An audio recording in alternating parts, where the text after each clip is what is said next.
خواب اگر ایک عظیم نسل کا ہے تو پھر شادی اس لڑکی سے نہیں کرتے جس کی صرف فیس بیوٹی اور فزیک نے آپ کو اٹریکٹ کیا ہے.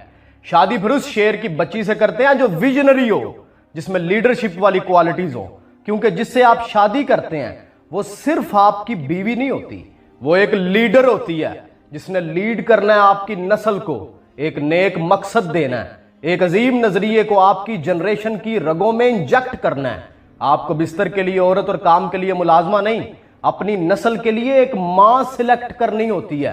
عظیم مائیں ہی عظیم قومیں جنتی ہیں، نہیں دیکھی یہ قدرت کی غلط بخشش کے ہو جائے شغالے پست قوم قوم کا لختے جگر پیدا. نجم الدین ایوب نے بادشاہ وقت کی بیٹی کو ٹھکرا دیا تھا اور ایک یتیم لڑکی سے شادی کی تھی، کیونکہ وہ جن کوالٹیز کی تلاش میں تھا وہ شہزادی میں نہیں تھیں، ایک جھونپڑی میں رہنے والی یتیم لڑکی میں تھیں وہ کوالٹیز. گورنر نجم الدین ایوب کافی عمر گزرنے کے بعد تک بھی شادی سے انکار کرتا رہا.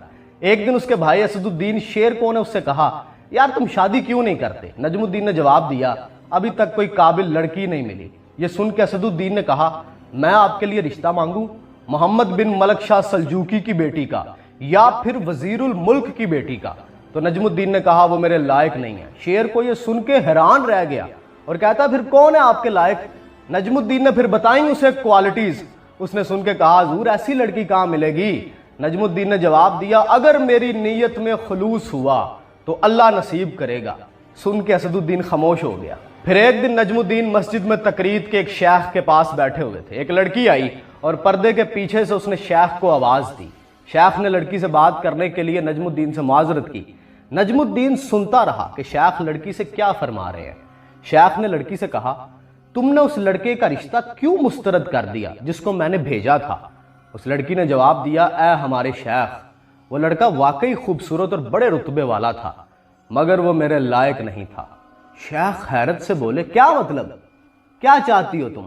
اس نے کہا، شیخ مجھے ایک ایسا ہم سفر چاہیے جو میرا ہاتھ پکڑ کے مجھے جنت میں لے جائے، اور اس سے مجھے اللہ ایک ایسا بیٹا دے جو بلا کا شاہ سوار ہو، جنگجو ہو، اور وہ مسلمانوں کا قبلہ اول واپس لے.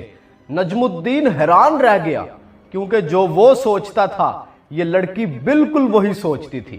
وہ نجم الدین جس نے حکمرانوں اور وزیروں کی بیٹیوں کے رشتے ٹھکرا دیے تھے ڈھہ گیا وہاں پہ. اس نے شیخ سے کہا، اس لڑکی سے میری شادی کروا دیں. شیخ نے کہا، نجم الدین تم گورنر ہو اور یہ محلے کی سب سے فقیر گھرانے کی لڑکی ہے. یہ سن کر اس نے کہا، شیخ میں ساری عمر اس کے انتظار میں رہا ہوں، میں یہی چاہتا ہوں.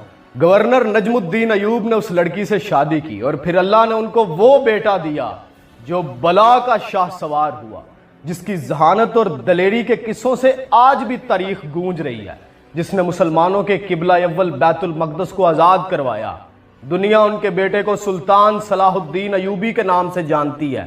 باپ کا علم نہ بیٹے کو اگر ازبر ہو، پھر پسر قابل میراث پدر کیوں کر ہو.